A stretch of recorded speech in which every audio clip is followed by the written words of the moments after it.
زمین اور فرش پر کھانا سنت ہے۔ حضرت ابو ہریرہ رضی اللہ عنہ سے روایت ہے کہ نبی کریم صلی اللہ علیہ وسلم کی خدمت میں ایک شخص نے کھانا پیش کیا۔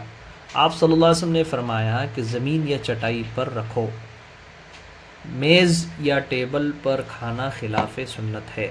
حضرت انس رضی اللہ عنہ فرماتے ہیں کہ نبی کریم صلی اللہ علیہ وسلم نے میز پر کبھی کھانا تناول نہیں فرمایا۔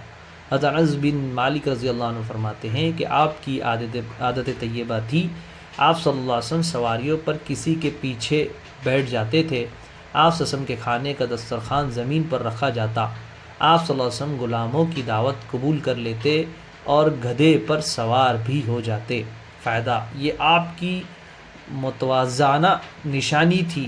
عبدیت کا تقاضا یہ ہے کہ ہر ادا سے تواضع و مسکنت ظاہر ہو۔ حضرت برا بن عازب رضی اللہ عنہ فرماتے ہیں کہ رسول اللہ صلی اللہ علیہ وسلم زمین پر کھانا کھاتے تھے۔ فائدہ: چوکی یا چارپائی پر کھانا سنت نہیں ہے۔ حدیث شریف میں خوان پر نہ کھانے کا ذکر ہے۔ خوان کی تشریح علامہ مناوی نے حکیم ترمذی کے قول سے یہ کی ہے کہ جو زمین پر پائے سے قائم ہو، جیسے میز، ٹیبل وغیرہ۔ ملا علی قاری رحمۃ اللہ علیہ نے اور علامہ مناوی رحمۃ اللہ علیہ نے لکھا ہے کہ یہ متکبرین اور دنیا داروں کی عادت ہے تاکہ ان کا سر جو ایک نعمت خداوندی اور قابل اکرام ہے نہ جھکے۔ حضرت حسن بصری رحمۃ اللہ علیہ کا قول ہے کہ میز اور کرسی پر کھانا بادشاہوں کی عادت ہے۔ ابن قیوم رحمۃ اللہ نے لکھا ہے کہ آپ کے لیے دسترخوان زمین پر بچھایا جاتا اور آپ صلی اللہ علیہ وسلم زمین پر کھاتے۔ اسی طرح نبوی لیل و نہار میں ہے کہ آپ نے میز کرسی پر بیٹھ کر کبھی کھانا تناول نہیں فرمایا، بلکہ زمین پر دسترخوان بچھایا جاتا اور اس پر آپ صلی اللہ علیہ وسلم کھانا تناول فرماتے تھے۔ مسنون یہ ہے کہ کھانا دسترخوان پر ہو جو زمین پر رکھا گیا ہو، یہی اقرب الی السنہ ہے، سنت کے قریب ہے، بمقابل کھانا اوپر رکھنے کے۔ حضور اقدس صلی اللہ علیہ وسلم کے پاس جب کھانا آتا تو اسے زمین پر ہی رکھا جاتا، اور یہی تواضع کے قریب ہے۔ غیروں کا خلاف سنت اور مکروہ طریقہ ہمارے معاشرے میں رائج ہو گیا ہے۔ حیرت تو یہ ہے کہ اس کی قباحت اور کراہت کا بھی احساس نہیں ہے، بلکہ شرف و عزت و فخر کی بات سمجھی جاتی ہے۔ اللہ کی پناہ، آج غیروں اور دشمنوں کے طریق میں عزت و شرافت محسوس ہوتی ہے، خصوصاً شادی بیاہ کے موقع پر یہ مکروہ بدعت رائج ہو گئی ہے۔ اس طریقے سے اہل و ایمان کو شدید نفرت ہونی چاہیے، نہ خود اختیار کرے اور نہ ایسی تقریبات میں شریک ہو، کیونکہ یہ ملعون و مغضوب قوم یہود و نصارہ کی عادت ہے۔ آج مسلم متمل گھرانے میں زمین پر دسترخوان بچھا کے کھانا معیوب سمجھا جاتا ہے۔ سنت کی جگہ غیروں کا طریقہ داخل ہو گیا ہے، العیاذ باللہ۔ کرسی پر کھانا بدعت اور مکروہ تحریمی ہے۔ ملا علی قاری رحمۃ اللہ علیہ نے متکبرین کا طریقہ قرار دیتے ہوئے بدعت قرار دیا ہے۔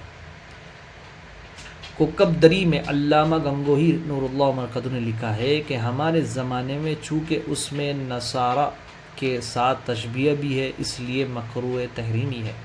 فائدہ: ولیمہ کھانا سنت ہے اور میز ٹیبل پر کھانا بدعت ہے۔ اگر سنت کے طریقے پر کھانے کا انتظام ہو تو اس کی مسنونیت باقی رہے گی، اگر بدعت اور مکروہ امور پر مشتمل ہو تو پھر ایسی دعوت کا قبول کرنا اور شریک طعام ہونا ممنوع ہوگا۔ آج کل بعض موقعوں اور جگہوں میں کھڑے ہو کر کھانا کھلایا جاتا ہے، یہ نہایت ہی مکروہ اور قبیح طریقہ ہے، ایسے مقامات پر جانا ممنوع ہے۔ ٹیک لگا کر کھانا خلاف سنت ہے۔ حضرت ابو جحیفہ رضی اللہ عنہ فرماتے ہیں کہ حضور اقدس صلی اللہ علیہ وسلم نے فرمایا، میں ٹیک لگا کر نہیں کھاتا ہوں۔ شمائل: حضرت انس رضی اللہ عنہ فرماتے ہیں کہ آپ صلی اللہ علیہ وسلم نے فرمایا، میں بندہ غلام ہوں، اس طرح کھاتا پیتا ہوں جس طرح ایک غلام کھاتا پیتا ہے۔ یعنی جس طرح ایک غلام یا شاگرد مؤدب آقا اور استاد کے سامنے تواضع و مسکنت سے کھانے کا طریقہ اختیار کرتا ہے، ایسی ہیبت جس سے تکبر، غرور و بڑائی ظاہر ہو، اس سے بچتا ہے، اسی طرح میں بھی متواضعانہ طریقہ اختیار کرتا ہوں۔ عبداللہ بن بصر رضی اللہ عنہ فرماتے ہیں کہ میں نے آپ کی خدمت میں بکرے کا گوشت پیش کیا تو آپ صلی اللہ علیہ وسلم نے 2 زانو بیٹھ کر تناول فرمانے لگے۔ ایک اعرابی نے پوچھا، یہ کیسا بیٹھنا ہے؟ تو آپ صلی اللہ علیہ وسلم نے فرمایا، اللہ تعالیٰ نے مجھے شریف بندہ بنایا ہے، جبار و معاند نہیں بنایا ہے۔ یعنی متکبرین میں سے نہیں بنایا کہ ان کا طریقہ اختیار کرو۔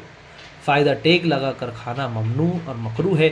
ٹیک لگا کر کھانا جسے حدیث پاک میں اتقاء کہا گیا ہے، اس کی مختلف صورتیں ہیں اور یہ سب ممنوع صورت میں داخل ہے۔